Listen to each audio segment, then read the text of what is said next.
PFAS are a group of chemicals that were created in the 1940s, and they were really made for their non-stick and stain-resistant properties. So these days you'll see them in products like Teflon and Gore and Scotch.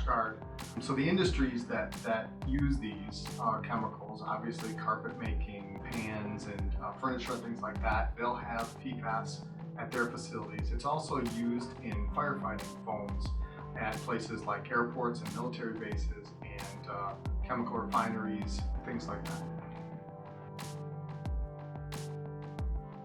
Recently, we've found that PFAS have health effects at some very low levels.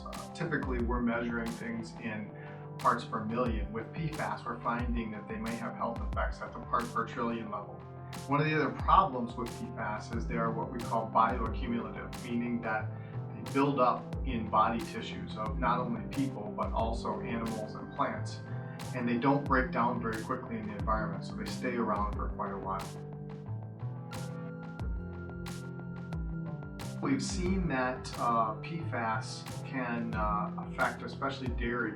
There was a dairy in New Mexico that was closed because of PFAS that had gotten into its groundwater. There was another one in Maine, an example where PFAS had gotten into the dairy through biosolids that had been spread on the property.